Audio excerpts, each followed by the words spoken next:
For those who do not know, this is an event happening by Chuck, which is for collective student-led retention programs on campus that serve the Chicanx Latinx community, the African Black Caribbean community, the Asian Pacific Islander community, and the Filipinx community. And so we can start with Chale. Clarissa, if you would like to introduce yourself. My name's Clarissa. I use she, they pronouns, and I'm the coordinator for the Chale program this year. And then I will pass it off to Kendra.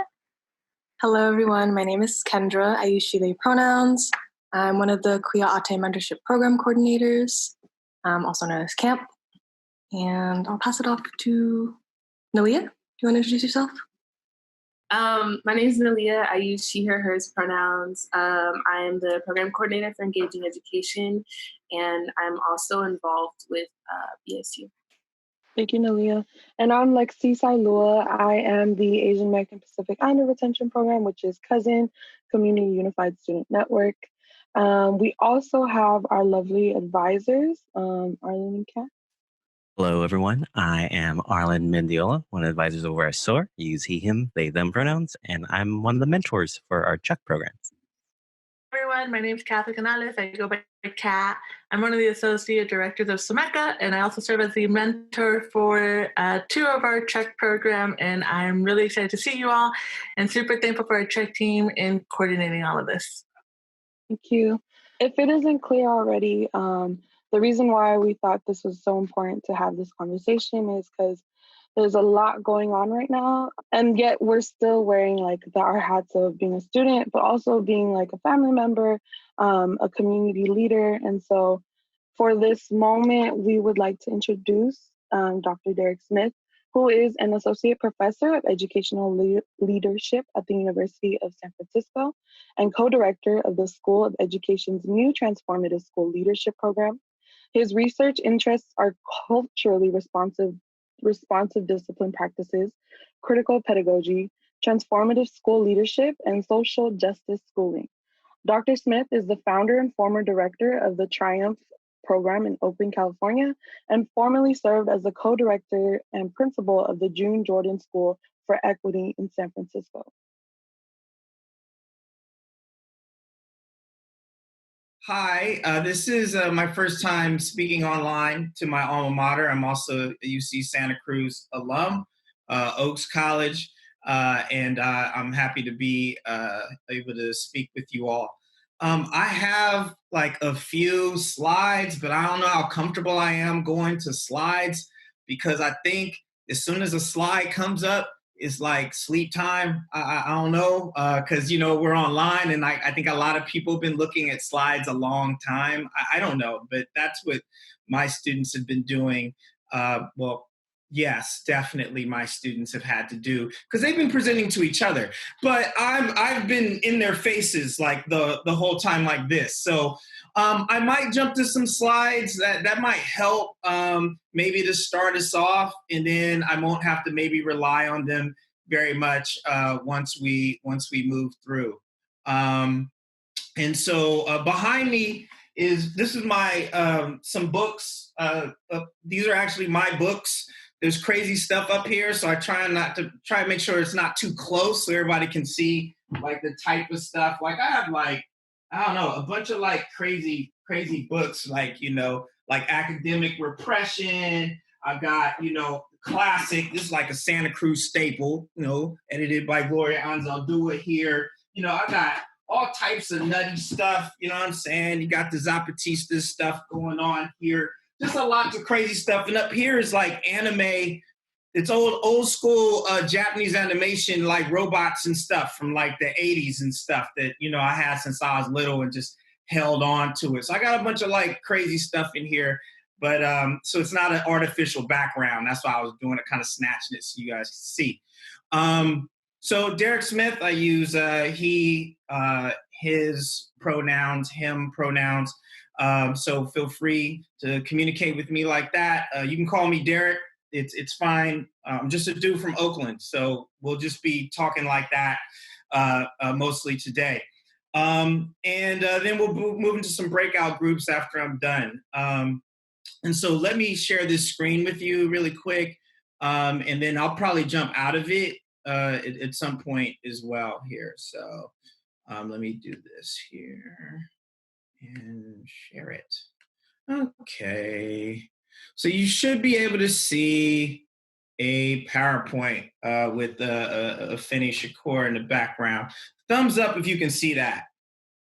Okay, excellent. So look, this isn't like 50 slides. It's like, I don't know, like 8. So like we'll just move through some stuff really quickly. But the only title I could really come up with was Connecting in Isolation, Taking Action Against Despair. Because despair always sounds like a really good word to use when you're talking about really something serious, you know what I mean? So you just kind of throw it in. But when you kind of look at it, it's like, you know, the definition, utter loss of hope, or cry of despair, gave up in desperation, a cause of hopelessness. Yeah, I don't know if that's how people are feeling right now, but it certainly is a good word that sounds like it kind of fits. But I think it's more like depression that folks may be experiencing, powerlessness, you know, as all these things are going on around us. You know, we're used to, as folks interested in social change, we're used to getting out there. We're used to getting out there and doing the work. You know what I mean? Being out there with people in their face, breathing on them, hugging on them, holding them, you know, all that stuff. We're beating on drums. We're drawing stuff, painting. We're in circles, talking, rocking, hugging, meditating, all this stuff in the same room, trying to make a dent on what's happening in the world.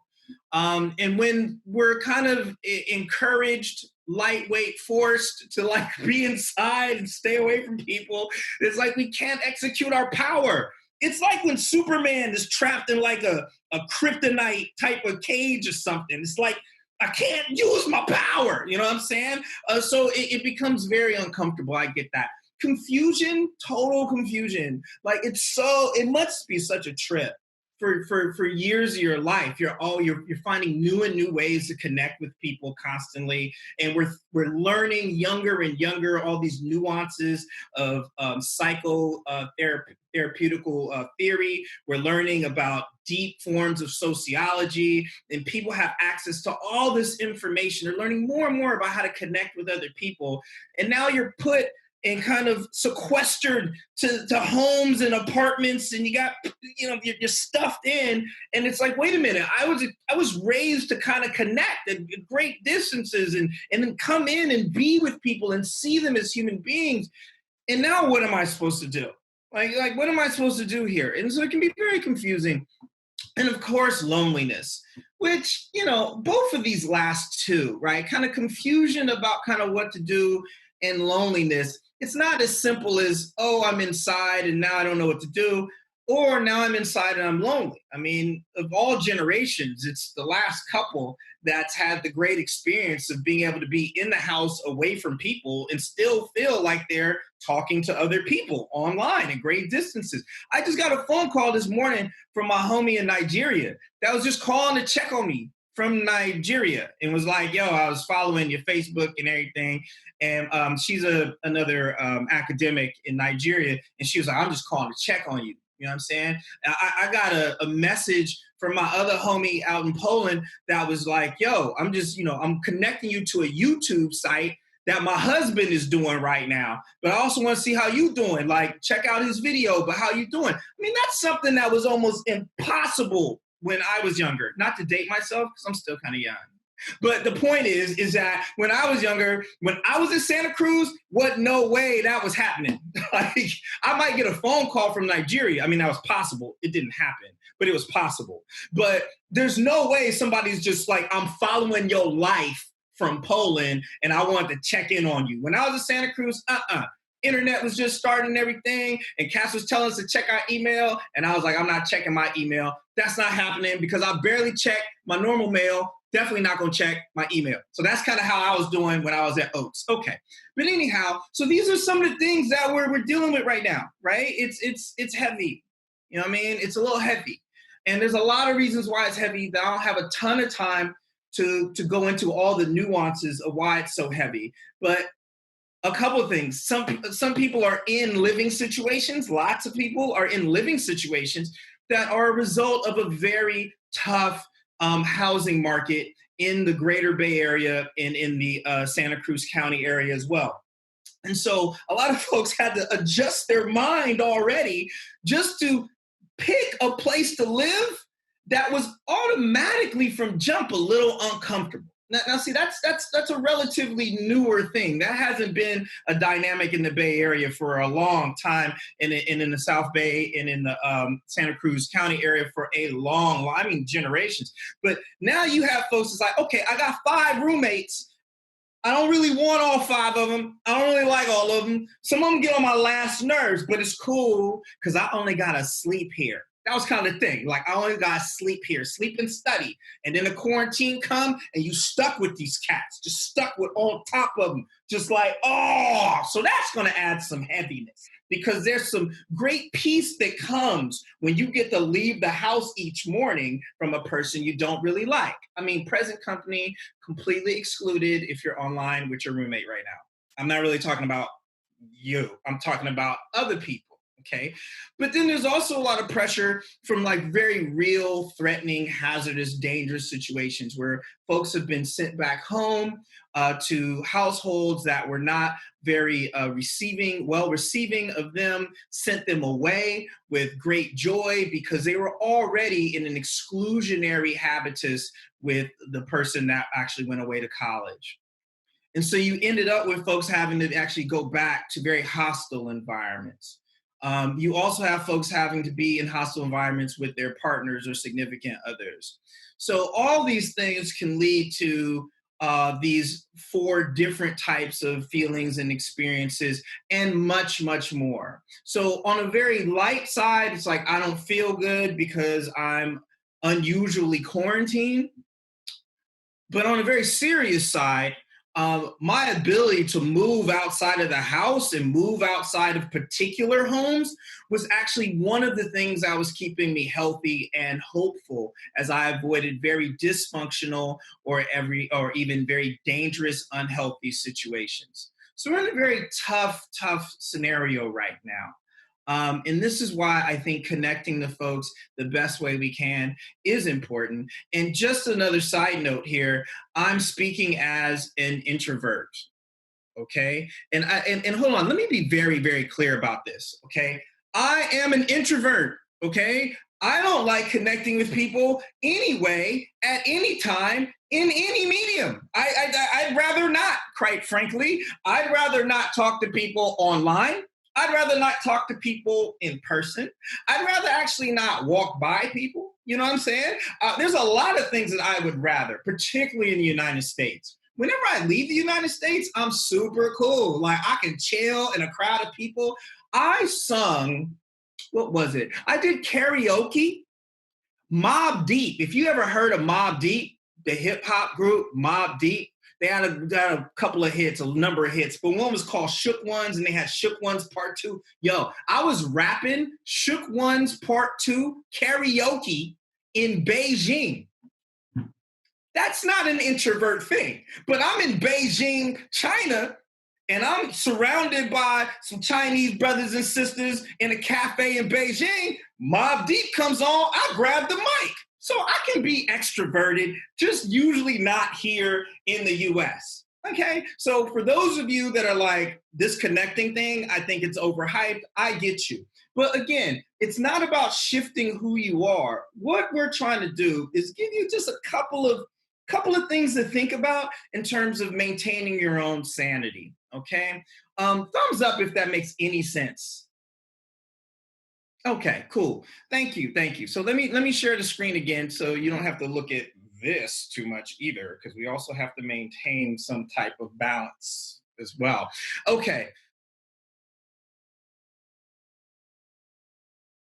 So here's some of the core things we're going to talk about. Productivity. We'll talk about that, okay? You, but not just you, but like you. But kind of you, but you. Okay. And then finding fun and rest. Okay. I'll talk a little bit about that because like it's about you gotta have something fun to do.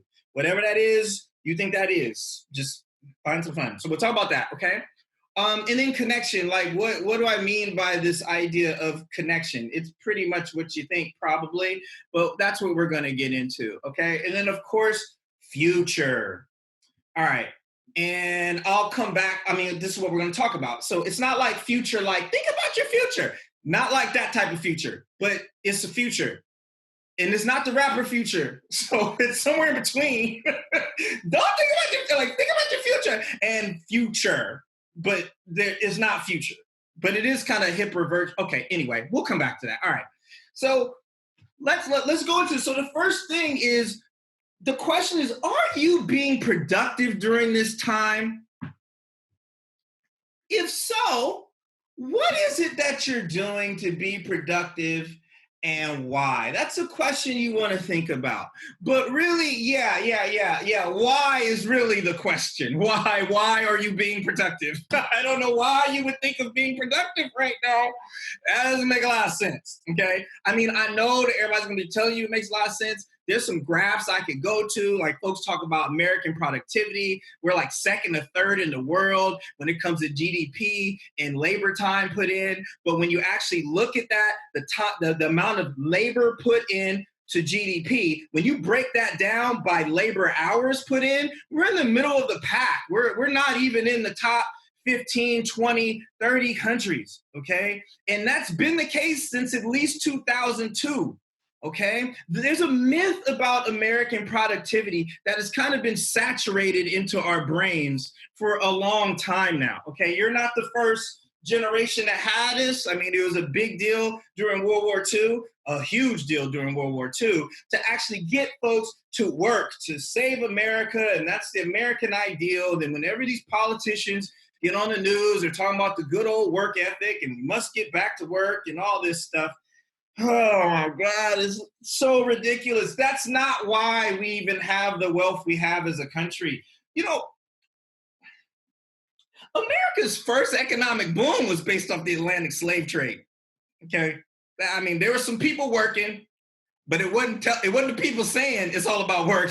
It was supposed to look like me. You feel me? It was our Afro-Latin and our Latino brothers and sisters. You know what I'm saying? It was our indigenous folks that they tried to enslave on numerous occasions. Didn't really work out well. So this idea of work is crazy. And then after World War II, Katz was like, look, it's American. It's the hardworking American that got us all this wealth. Well, not really. I mean, technically, we dropped 2 atomic bombs on Japan and Europe was decimated from World War II. And we actually produced 25% of all products sold in the world at that time. It wasn't because broke people were working their butts off that America had all this wealth. It's because we didn't have a lot of competitors and a lot of folks was buying our stuff and we made 25% of the world's products. So, but what's important, I think, for y'all to remember, especially and when I hear folks saying, I just want to be productive right now. No, that should not be your focal point. If you're saying, I want things to do, that's cool, because maybe that's your personality. But productivity, I don't think should be at the top of your list. Oh, no, that's a little too passive. Productivity should not be at the top of your list. I don't think, but I'll just tell you, it should not. And let me tell you why. Well, this is all my opinion. Like, who am I? I'm just a professor. There's tons of professors. I mean, you have, very well-known, elite, considered scholars. I mean, you got like Noam Chomsky, and then you got, other cats that are out there saying other stuff. So you got a lot of folks that I'm not going to name them, but you can listen to anybody. You don't have to take my word for it. But it's important to remember this, that a lot of these ideas around productivity come from some form of pressure. It's a larger social pressure. It's an economic pressure, and it's going to filter down somehow, usually in times of some form of economic strife or some form of acknowledgement of international competition on the economic or technological front. I mean, I think you all are around like 20. Is that right? Like 19, 20? That's probably like around there, 18. I started Santa Cruz at 17. You know what I'm saying? And it was great, but I felt everybody was heck older than me. But anyway, 17, 21, around there, whatever. Okay, so dig it. That means you're like born around like 99, 2000. You feel me? Like 98. Okay. And lucky you, because you missed some very violent years. Some very violent, terrible, all that gangster rap stuff, that came, the climate that created that was really blowing up just before you was born. Trust me, it was nuts. Okay. So congratulations, you missed that. But coming out of that, was a very interesting time. And there's a huge emphasis on education in the United States, George W. Bush and the Bushes, and you had a very important thing that happened as you were being born, which was this emphasis coming out of international reports on the lack of cognitive ability that U.S. students were having in comparative to other nations. Nations like Finland and Singapore, some other European nations were being highlighted as nations in where their youth were actually smarter than American youth. Okay. And of course, the crisis of American education is kind of old. That's not like a new thing. But what happened was really important during your time is that you had a couple of movements. And it was a huge school reform movement altogether. But you had like the Bill Gates miracle school thing where they wanted to shrink classroom sizes and shrink schools to improve student learning. And you had, this wave of young teachers coming in through a movement of trying to replace old teachers with young, more qualified teachers.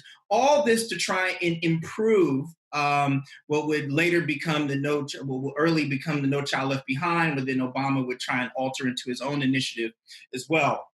So you had No Child Left Behind, you had the wave of new teachers, you had the Gates Miracle Schools, and what this was emphasizing, why do I bring all this up? Darrick, why bring all this up? Do not put people to sleep on the far and wide internet. That would be nuts, okay? But dig it. The reason why I'm bringing this up is because this is the environment you were born into, an environment that believed, an environment that supported culturally, socially, academically, the idea that the best way to improve student learning was to dive in, focus on core ethics of math and science and literacy, right? It would reduce the arts, it would challenge artistic teaching and instruction, okay? And start focusing on preparing students for college younger and younger. So some of you might have had to start talking about college in elementary school, which is absolutely nuts. I mean, just so you know, that's nuts, okay? To have folks thinking about college when they're in fourth grade is a little nuts, okay? You can talk about college, but to actually emphasize it, preparation for it is a bit much. And so what we ended up doing was we had higher levels of assessment and testing at that younger age. We had a shifting of assessments so they would happen more often and more routinely all the way through K through 12. And so you were raised in an environment where perhaps parents, kids, teachers, everyone was trying to get you to be productive in school as students as a sign of your overall value at a very young age. It was sad to watch. You had kids talking about trying to get into a good college when they're in like seventh grade, sixth grade. I mean, it was nuts. And I was watching it and I was like, these kids don't even know how to be nice to each other, some of them. Some of them is nuts. I mean, you got crazy kids around here. They got some issues and you have them worried about getting into Brown or Bryn Mawr or what are you doing? Like, it was nuts, okay? So what started to get instilled in this particular generation, and it's not like unlike other generations, but at a level that I don't think anybody's ever seen, you had working class people adopting a logic in a worldview that was usually reserved for elite classes. But just because elite folks start pressuring their kids to think about college and elementary school, that doesn't mean that the reason why working class people aren't going to college is because nobody's scaring them into it while at 8 years old. That's not the case. So we end up with this obsession of being productive, always doing something, which is really a very interesting high pressure situation, usually reserved for adults. We have that ingrained in the childhood. And then the schools start backing it up. Then folks start crying when they're getting B's instead of A's. People are getting suicidal because their GPA dropped below 3.5. We just end up with a mess. And so we end up with young people who are supposed to be thinking about who they are, having fun, enjoying life, having this added element is that if I don't get an A, then I'm not worth much. If I don't get into a good school, then I'm not good. If I don't perform well, then I'm not well. Which makes you ripe for situations where people start talking to you about how to be productive and keep up with your work. We have an international pandemic, just keep up with your schoolwork. That's nuts. That doesn't make any sense. Hurricane Katrina hit. I don't recall folks saying, hey, how many of those people down there in the New Orleans Saints Dome have turned in their homework? And that would be ridiculous. 9/11 hits. Who said? I wonder how many of the children of the first responders, are they keeping up with their schoolwork? No. So I find it really interesting that in an international pandemic where folks are sick and dying and folks are out of jobs and it's a huge deal, that we are still pressuring folks to think about being productive and perhaps, and I would say this is more probably serious, that people are pressuring themselves to be productive. So, why? That's something you have to answer yourself. For some people, staying busy is good. That's cool. But you got to make sure you're defining what that means for you. Staying busy, how? For what reason? And how is that a reflection of either a great sign of health and self-importance and valuing? I mean, I think that's awesome. Or how is it more of maybe a brainwashing experience that I have to produce certain things in order to feel like I am still a viable and valuable human being? It's just something to think about, okay? And let's see, let me share this. Let me go back to my bunny rabbit here. It's actually not my bunny rabbit. It was actually a bunny race. But anyway, okay, anyhow. I used to have a rabbit that looked just like that. But anyway, okay, all right. So back to you. So instead of producing something, producing grades, producing work, whatever that may be, which, by the way, again, I'm not saying don't work. I'm not saying don't produce anything. I'm just saying when folks saying I gotta stay productive, you have to really interrogate what that means to you. Because this is also an important time for you to really think about who you are. What about you in all this, okay? What have you left behind in this pathway to where you are in life? You're a sophomore, you're a junior, you're a senior, you're a frosh, you're at UC Santa Cruz, or you're in a great job. And usually when we're trying to get to certain spaces, we're preoccupied with just not getting cut down. We're preoccupied with not losing. We're preoccupied with navigating this incredibly racist, sexist, homophobic, misogynist to the core, nativist society that we're in, okay? And in that, it's kind of like in the old war movies where there's a great movie, it's Platoon. It's about the Vietnam War. Charlie Sheen is in it. I love it. Willem Dafoe, Forrest Whitaker. Yeah, there's a lot of people in it. Anyway. So anyway, but Platoon, there's a great scene where Charlie Sheen is playing a recruit, and he comes in from basic training into Vietnam, and at one point he's about to go on patrol. But he has all his stuff with him that he was trained to have with him. And his sergeant comes over and starts taking this extra stuff off him and saying, hey, this stuff will just slow you down.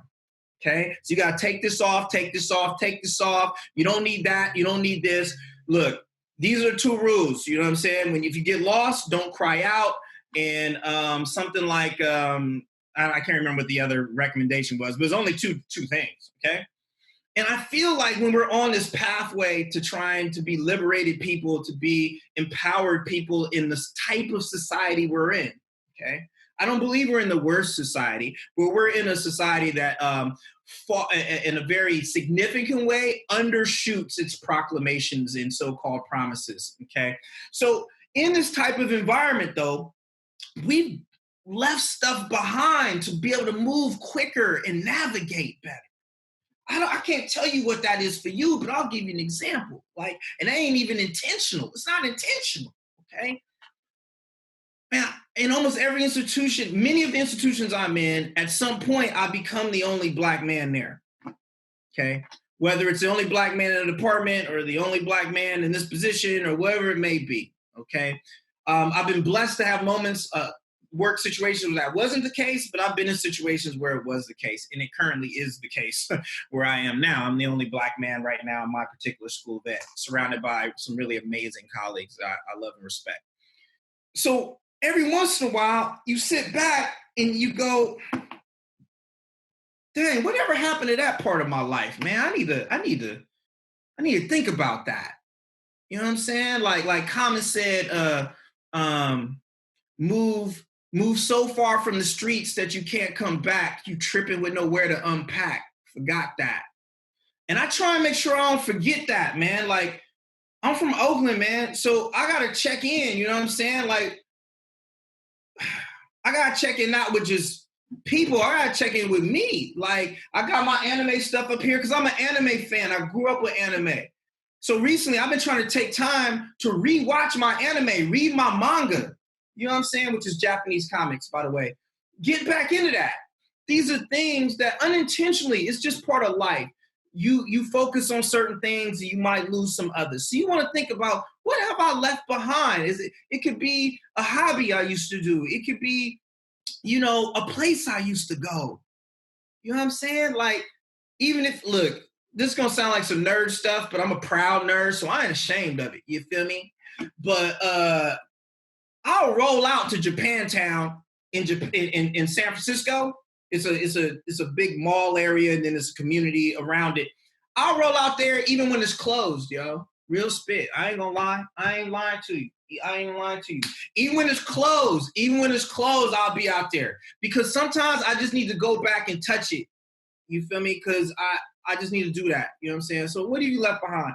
What are you curious about? Like, there's things that you, for real, outside of your studies, outside of your schooling, that you, for real, is for real curious about, okay? That might have nothing to do with your discipline. You need to be, like, seeking that out. You know what I'm saying? Like, I have some time coming up. I ain't going to get into all my business, but I have some other time coming up where I'm going to have some time away. I'm probably going to go back. I'm going to go and enroll in a motorcycle repair course. Who knows? I might come out certified because I like motorcycles. Okay, that has nothing to do with my scholarly work. It has nothing to do, but I like motorcycles. You know what I'm saying? So I'm online reading about motorcycle repairs. So you know what I'm saying? I'm fiddling with my bike and stuff like this. I got an old bike because I'm in education, so we be hecka broke. You feel me? Because I'm in education, we be broke. You feel me? So I can't have like brand new motorcycles or anything. I got old ones, you know what I'm saying? So I work on it. But what are you curious about? What are things that you go, man, that'd be really interesting. Now's the time to look into that, man. Like, look into that flavor, Okay. And then what aspects of your life might you need to change? What types of characteristics do you notice in yourself and maybe your best friends have pointed out that you might need to work on? You know what I'm saying? Like, like maybe you a little snobby sometime, you know what I mean? I don't know. I ain't in your business, you know what I'm saying? But, maybe you a little sexist, you feel me? You know what I mean? You be saying stuff, you know what I mean? Maybe you don't let people hear it, but your close homies, but maybe your close homies like, hey, you need to check that.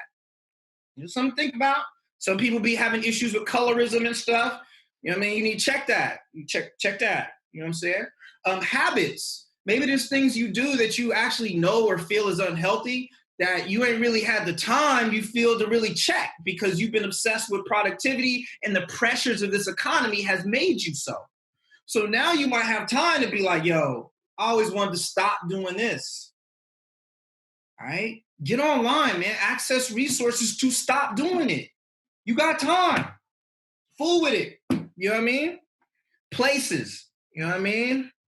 Maybe you are looking at where you stand right now.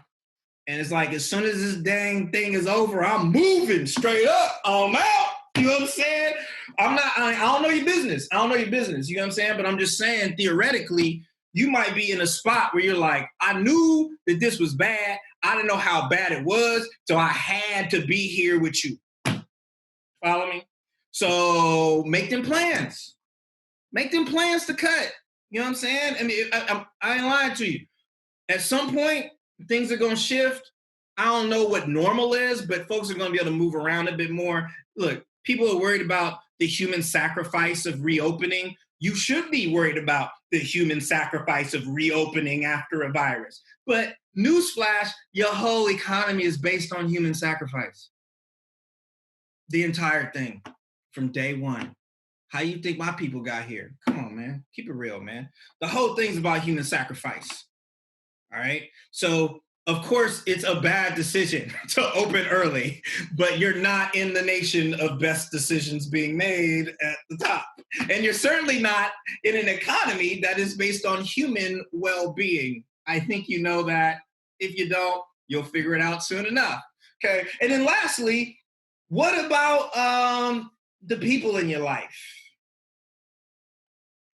Some people I'm not even going to simplify this because I would say haters, and I'm keeping track of time with my cell phone. So I think, I'm keeping track of time. I'm about like the 30-minute mark right now, I think. Is that right? 30 minutes? Okay. All right, word. So I'm about to be done. Okay. So look, check this out. There's people in your life that ain't worthy right now. I said it. They ain't worthy right now is what I'm telling you. Like, and you gotta peep that. And you've known it for a minute. I ain't saying they ain't never been worthy, and I ain't saying they ain't never gonna be worthy. But there's times that folks are demeaning. They're taking shots at you. They can't see you as a real human being. They project onto you who they think you are, even though you've been in their face for a long time. They can't seem to get over whatever they're projecting onto you. You know, there's people that's related to you that love you to death, but they really struggle with showing you how much they love you, and it plays out in some very dehumanizing, harmful ways.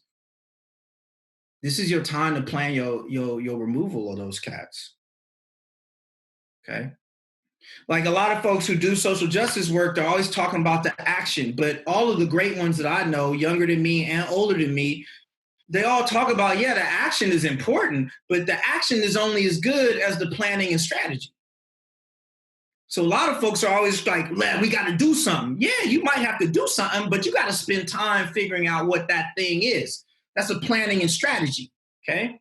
You're in a time right now where this reflection stuff is about, yes, there's things I could do, there's resources I could access, there's avenues I could pursue online, in isolation, that might be able to help me with my personal change, okay? But there's also things that I need to start planning, okay, that I might not be able to do right now, but when it comes time, I got my plan ready to implement, okay?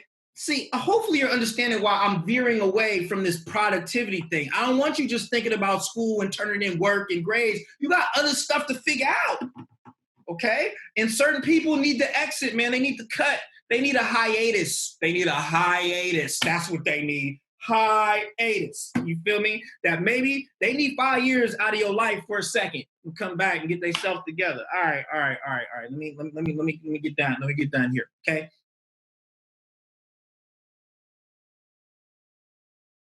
The point of fun and rest, all right? Let your mind explore all the avenues of safe and fulfilling fun. I hope you like that picture.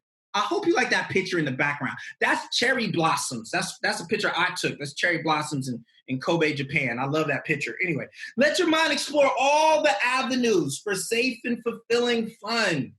Just be free with it. As long as it's safe, do your thing. You feel me? But don't forget to do nothing as well. Okay? Do nothing. And I don't mean like do nothing. I mean do nothing. But I don't mean do nothing. I mean do nothing. Like, it's okay to sit and just ponder in silence like this. Just sit, you know what I'm saying? You know what I mean? Like, just sit and ponder.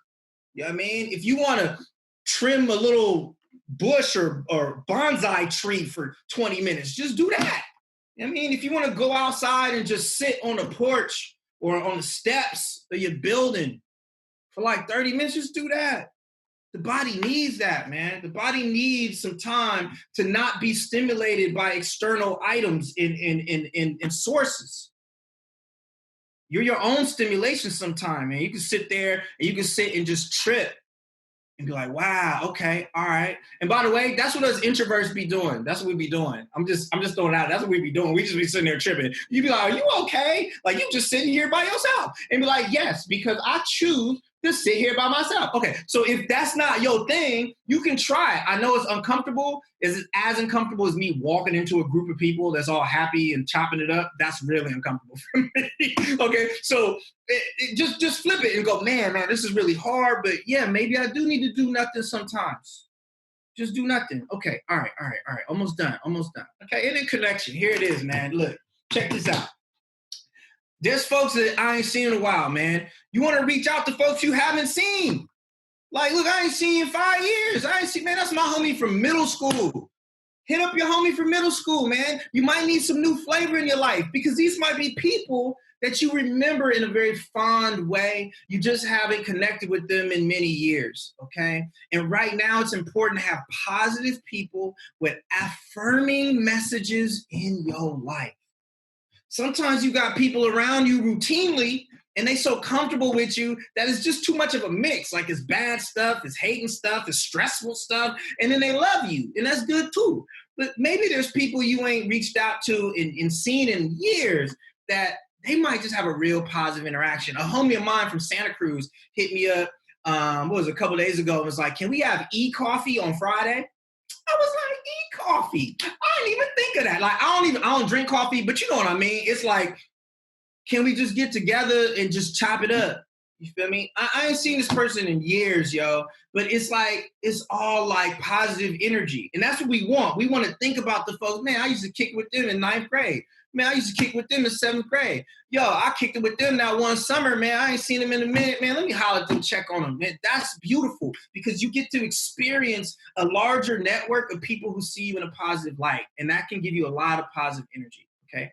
Reach out to folks you enjoy and try to X them folks that you don't enjoy, man. You don't need to talk to, you're not obligated to talk to nobody that you don't like, okay? Some folks, because they have power over you, dominance over you, they will insert themselves into your vision and into your daily routine. I feel you. I get that. I understand that. But you can reserve as much energy as possible and not give them that much, and seek out people that you want to give energy to. And focus on them, because you might have like 5 of them cats. It don't matter. You might have 2 people. You might have just one person that, you know, every time you connect with them, they give you positive energy. Hit them up more often. Hit them up more often. You want positive stuff, okay? And then lastly, reach out to folks you just miss. Oh my God. You just miss them. Man, my homie in Colorado, man, that's my sister, man. I be missing her. She hit me up, man. I'm just happy to hear from her, man. You know, straight up. And it's not like I haven't seen her in a while. I've seen her. But it's just, man, when you just miss somebody, look, check it out. Just hit up your folks, man. Hit them up. Okay? And it ain't got to be the people you're used to talking to. Talk to new people. Okay, I'm about to be done. This is beautiful, okay? Your path. This is what I mean by future. Right? Not Future the rapper, but your path, okay? What do you really want to do? I mean, in life. If you're a Santa Cruz undergrad, yeah, you're a Santa Cruz undergrad. But that's just right now. What do you really want to do with your life? You might be here because of the aforementioned historic, economic, and market-based pressure for you to perform as a student in the United States. But this might not even be what you really want to do. Don't even get me started, because I am not trying to get your parents mad at me. But real spit, you got to figure out what it is you want to do. Like, maybe you in a major that you shouldn't be in because your parents told you to pick that major. Well, newsflash, you're going to be miserable. Look, my homie, I ain't going to name him, but if he ever watch this video, he going to know I'm talking about him. My homie went to Cal. I think he did economics or accounting or something at Cal. Then he did accounting, I think, at Cal, if they got that major. I don't know, it was years ago. And then he got his MBA or whatever. No, it wasn't MBA. It was whatever accountants have to get, okay? So I run into him at my other homie who lived up the street from me. He was having a little gathering, a little party to celebrate his wedding, even though his wedding was somewhere else. He was doing it for the neighborhood, okay? Long story short. So I run into this old school accounting homie at this party. And I'm like, dude, I heard you was the new vice president of a major network news company. It was one of the ABC, CBS, NBC. I'll just tell you it's one of those. I said, I heard you was vice president of finance for. He was like, yeah, that's what I'm doing right now. I was like, dude, you balling. Oh my God. I know you happy and everything. I mean, and he's handsome as hell. He looked like a Native American Brad Pitt, if you follow what I'm saying, because he's Native American. And I mean, one of the best looking men I've ever known in my entire life, okay? And so I'm like, he looked good. He got the VP job. He from the town. Life is precious. He just juice. He was like, nah, man, I'm trying to find a way out. I said, what? He was like, I'm trying to get out. Does not compute. You in Manhattan doing it big. He was like, I never liked it. I never liked accounting. I don't like doing finance stuff. I said, well, what do you want to do? He was like, man, I really want to open my own bar. Long story short, without telling you the whole story, he owns 2 locations of his own bar in Manhattan right now. Okay? Loving it. Okay? Super successful in that. Okay? But he had done all this work out of pressure. You feel me? He had done this whole pathway and he was miserable, y'all. I'm telling you, I get emotional when I think about it. I'm happy now because I see how happy he is now. But that day it tripped me out. I'd never seen him that sad. Okay? So what do you really want to do, man? Think about that. What's in your heart? This is the time to reflect on that. Okay? Where do you really want to be? So maybe you don't want to be in Santa Cruz. Maybe you don't want to be in the relationship that you in. Feel me? Where this time, reflect and plan. Who do you really want to be? That's okay, we closing. We about to close with it, okay? Who do you really want to be? For real, for real, for real. Who do you want to be? Not who your friends want you to be, not who your parents want you to be, not who your mentors want you to be. Who do you really want to be? Because that takes some real thought. You know what I'm saying? Like, do you want to be this type of individual? Have you noticed things in yourself that I don't like that about myself? I need to be better at this. You can ponder that, man, for real. Because it's about you and your life right now. You and your life. This one isolation thing does, and one of the reasons why it scares people outside of economic limitations. Economic things will really scare you, and they should, okay? But outside of the economics of it, one of the things that people don't like about isolation is that they have to be alone with themselves. All right? But if we activists, man, if we're interested in social change, whether you consider yourself an activist or not, I don't really call myself that, but if you, whatever you consider yourself, when you're interested in social change, we always have the opportunity to externalize our calls for change, externalize our emphasis on change, so that we can be total pricks and not even good people on the inside, but call for change in the system constantly. And that's why we end up with these situations where we have all this internal damage, internal danger within our organizations, and complete sellout psycho-sociopaths in our organizations, because we spend so much time externalizing our attacks, externalizing our energy, that we didn't emphasize the importance of reflection on our daily behavior and who we are. Okay? And then lastly, it's the last thing and I'm done. Last thing and I'm done. I swear I'm out of your face. We went by, 40 minutes is done. I can't even believe it. You know what I mean? All right, check this out. Reach out and do some research for you. Now, this is a nugget. You ain't gonna see this on TV, and this ain't even in no manuals. Check this out, okay? Right now, a lot of us, we're sitting in our computers and stuff. If there's a job or a career, a lifestyle that you always wanted to pursue, whether, hey, I'm in school and I want to be the president of a college one day, or I'm in school and I want to have my own art gallery. Now's the time to reach out and email the folks that are actually doing it. Straight up cold email. Listen to what I'm saying. Okay. If you're like, yo, I always wanted to be an artist with my own gallery, okay? And you know a cats that you look at. Maybe it's Victor Cervantes down in the Central Valley, UC Santa Cruz graduate. Maybe it's Saran Norris in San Francisco, has his own gallery, okay? You might want to hit cats up, just cold email, be like, hey, my name is such and such. I'm really inspired by what you do. You think you got 10, 15 minutes for a Zoom chat? Woo, FaceTime, just real quick. I'm telling you, just the time, okay? Because you know that almost everybody, unless you're a first responder or essential worker, a lot of these cats is at home, okay? So you can get that deep information to help you determine, what do I want to do with myself? You know what I'm saying? Like the homie Katie Grenier, she works with organizations in Southeast Asia to help them build their own self-sustaining economies to help their villages survive. And this is a woman from like Boston, Massachusetts. That's what she does for a living, yo. How do you get to do that? Okay?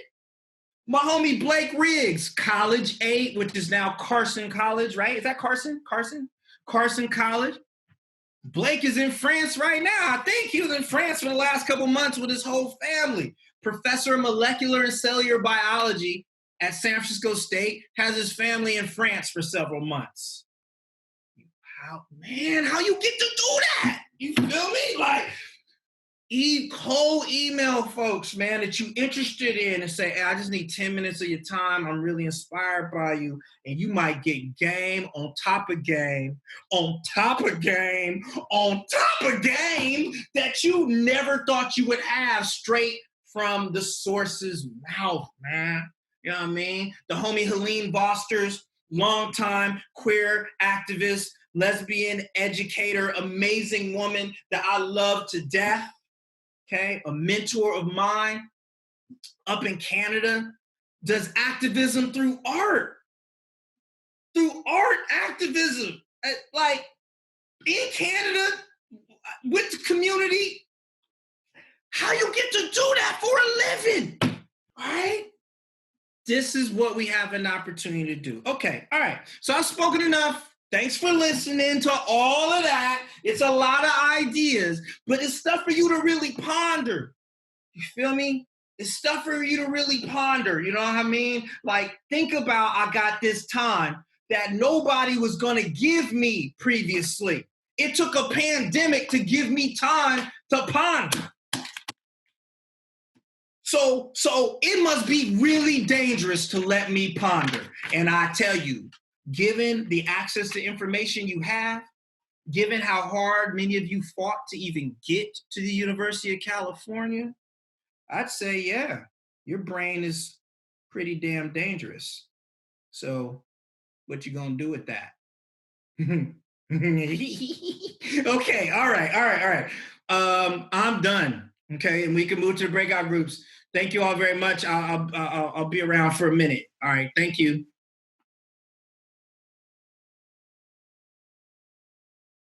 What anime am I watching right now? So right now I'm watching Gangsta on Hulu. I really enjoy that one. So that's the newer one I'm watching. And then old school, I'm going back and I've restarted Samurai Champloo. So those are the two things that I'm doing right now. I mean, and Samurai Champloo is like kind of mid-old school to me, like old school. I mean, I'm 45 years old. So old school to me is like Matt Cross and Megazone 2-3. That's like 1984.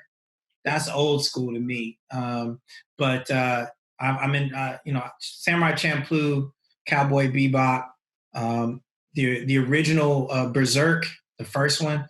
Those are some of my favorites of like the last 20 years or so. Those are my favorites. Yeah, the Gangsta's really good though.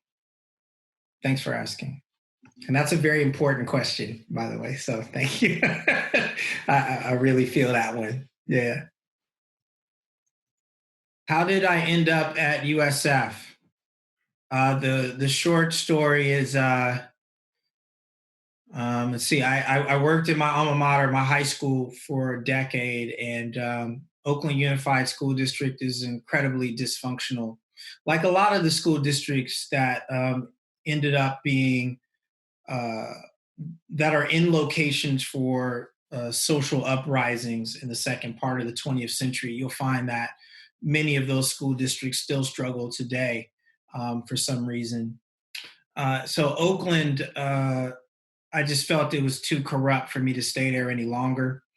And I ended up being asked to be a co-principal in San Francisco at June Jordan School for Equity. And then I got sick while I was principal. Like, I got sick. And so I was told by my doctor and my therapist I need to take a step away from doing direct service. So I did work for the California Community Colleges, the chancellor's office, for a while under the Foundation for California Community Colleges. And I just got, I missed teaching. I was doing policy work and grant giving to the state's 113 colleges at the time. And I missed teaching. So a homie of mine was like, hey, man, they're hiring at USF. And I was like, USF ain't gonna hire me. Like, I'm chocolate, I mean, not like they don't hire Black people, but I'm from Oakland and I never thought of USF as like, a place that would be welcoming to certain perspectives. It wasn't anything that they did. It was just, I wasn't familiar with them. And I ended up getting hired in their leadership studies department in the School of Ed. And I was surprised by it. And, I've been there since 2013. And that's kind of how it happened. It's just, it wasn't a conventional pathway though. Like there's things that I don't have that other people have in terms of certifications and things of that sort. But I think it was a lot of love and respect and the work that I've been able to do over the years and the quality of that work. And really a lot of it was timing as well that got me to USF. So I'm thankful for all those things. But that's how I ended up there. Yeah, it was a interesting ride. I never thought I'd be a professor. Some of my mentors were professors, but I never had like a lot of respect for higher ed. UC Berkeley is right next to my city, right next to Oakland. We got Mills College in Oakland. We got Laney and Merritt community colleges in the Oakland city limits. You got Holy Names University in Oakland. You had Patton University in Oakland. Across the bridge, you had San Francisco. Down the way, you had San Jose. You know what I'm saying? Down the way in Palo Alto, you got Stanford. And, we had some of the highest homicide rates in the United States throughout my teenage years. So I never thought that college people were that smart. Because if folks was that smart, how all of us get shot at and how you have all these murders and how you have all this poverty, yet you're surrounded by the universities and academia. So I never really wanted to be a professor. I just didn't think it was that special. I thought my mentors were special, but I never thought the university was very special. If you have a whole set of institutions surrounding places where people are murdering each other and you can't seem to figure that out, it don't mean that you're worthless. It just means that you ain't more special than me and you ain't more special than my peoples. So I never really wanted to be a professor at a four-year university, but I gave it a shot and I'm here and I'm happy to be with the colleagues I'm with. That's for sure. I have really good special colleagues that I learn a lot from. Thanks for asking that. What book am I reading right now? I don't think it's in here. I would have to leave my seat to go get it, but I'm rereading Lone Wolf and Cub, the manga series right now. Lone Wolf and Cub comics. That's what I'm reading right now. So that particular comic book series really feeds my soul. So I'm only trying to read stuff that I'm really curious about and stuff that feeds my soul. That's it. So lone wolf and cub. What advice do you have for student orgs struggling to foster community right now? Just stay connected with folks, keep checking in on folks. Community organizations and student orgs serve at least two purposes. They serve several, but at least two purposes.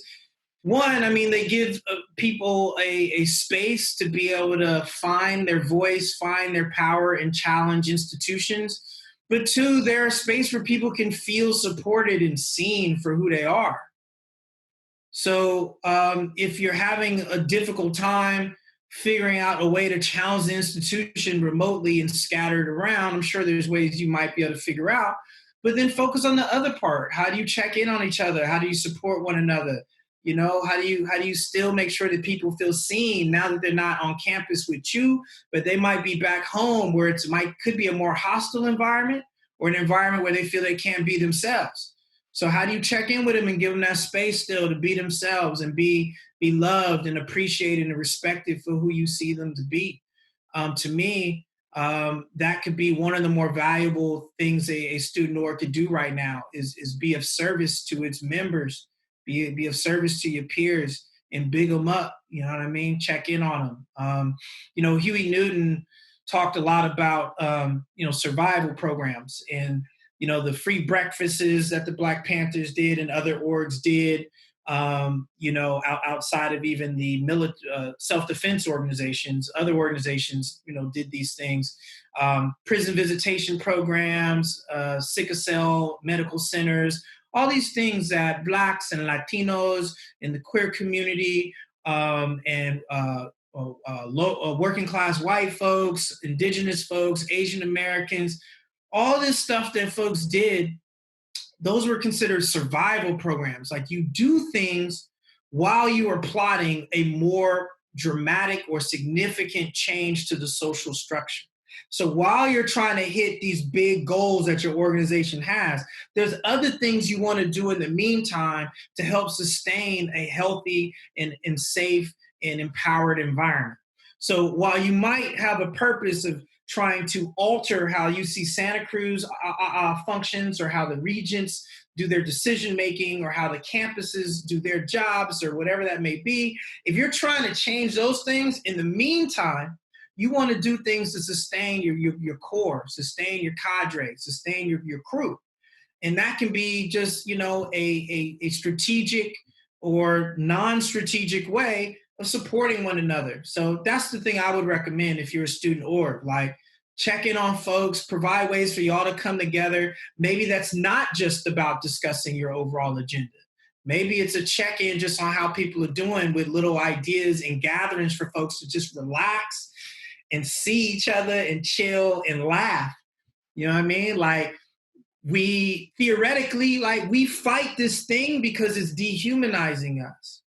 Okay.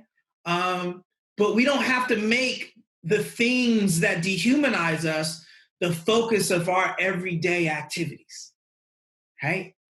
It doesn't have to be the focus, you know what I'm saying? And our resistance and our revolutionary activity can also be found in us just taking care of each other as human beings. So that's what I would recommend that, the Black Men's Alliance had its first picnic off that idea, man. Back in the day, we threw the big picnic, invited all the student orgs to the baseball field down there by Family Housing, by Oaks, that old baseball field. We had all the student orgs on that baseball field. We was barbecuing, playing softball, and playing football with barbecue. Tim was DJing on the Wheels of Steel with a generator plugged up. There was no planning for movement stuff, no actions, none of that was planned. It was just bringing all of the students from our Asian American fam to the indigenous fam to our Latina fam, like bringing everybody together just to kick it. You know what I'm saying? Because the beauty of that is that when we're together and we're feeling that good and we're seeing each other as these beautiful human beings, I mean, man, that's powerful, man. It's powerful. You know what I'm saying? And it made a lot of things easier after that because folks could see each other as like, yo, I'm not here to try and battle you for funding. I'm not here to try and talk about we the realists and y'all ain't real. You know what I'm saying? Like y'all don't do real action, we do. We fam, yo. So whatever conflicts we got now, we know we can go holler at each other. We can work it out. You know what I'm saying? Because we got to come together and like be able to just chill as humans. And if you read some history on that, you'll see that a lot of dictatorships, totalitarian regimes, historically, one of the first things they try and do is interrupt cultural celebrations. Okay? Whether that's indigenous peoples, whether that's African enslaved folks, whether that's the Bolivian government trying to stop minors from just coming together and celebrating, whatever it may be, historically, interrupting our free time together just to chill and show love, that's actually a technique of systems and oppression. So if you a student org, holler at your people in the org and just be like, how you doing, man? This check-in day, this check-in week, I'm just hollering at you. You don't never holler at us. I know you busy and stuff, but I'm hollering at you. What's up? You know what I mean? So that's what I would recommend. Oh, favorite book. There's a lot of them. I can't pick a favorite book. I think that's a great question. There's a lot of them for different reasons. I don't read fiction though, if that gives you insight. No disrespect. I watch movies all day. I just don't read fiction. Okay. I think I'm too impatient, maybe not sophisticated enough. I don't know. Maybe it could be those things, but yeah, I don't know if I have a favorite book, but I have a lot of favorite books for different reasons. Books that I can't even read again. Like there's a book or two that's made me cry, and it's nonfiction, so that give you an idea of maybe what might be in it. And I'm thinking of these two, and I've only read each of them. I read one of them once. I read another one probably 4 or 5 times. But those are probably two of my favorites because it taught me something powerful about the terrible side of humanity and some of the beautiful, beautiful, amazing sides of humanity, about real stuff that happened. And I can't read them again because it's just very hard for me. But those are the types of books I like. Books that shock me. Not shock me, but books that hurt me. I like books that hurt me. I think I grew up with a lot of privilege. I mean, don't get me wrong, I'm not from wealth or anything like that, but comparatively on an international scale, I think I did have a lot of privilege. And so I read stuff that challenges the lens that might have came from certain privileges I have. Like I'm Black, but I'm a man too. Feel me? So I might not have a lot of privileges as a Black person, but I got hell of them as a cisgendered heterosexual male, hell of them. So I might read stuff that says, hey, this is something you never had to deal with or think about. And it happens and it's happening now. So boom. Those are the types of things that I find to be my favorite stuff to read. Okay. Yeah, I think I answered the questions. Yeah. Well, if there are any other questions, I'd like to thank, first off, Darrick for coming and sharing space with us. I think this was just really valuable in terms of starting to think about things that I think we were all like, what do we do right now? So we'd like to thank you. And as a last part, we want to ask everyone if you're comfortable and okay with us taking a photo and gallery view. So Kat will be doing the countdown for that. And then another announcement, because we were talking a bit about connecting with folks. So Mecca is offering connections workshops with alumni. So these are upcoming. So if you want to hear about those, or make sure you're following the Someka Instagram page. They're always posting. It's really good. If you don't follow them, go follow them. But yeah, thank you everyone for being here. We also sent the eval in the chat. But yeah, thank you. Thank you. Great job, everyone. Okay. Thank you, everyone. Bye. Thank you. Thank you. Have a good day, y'all.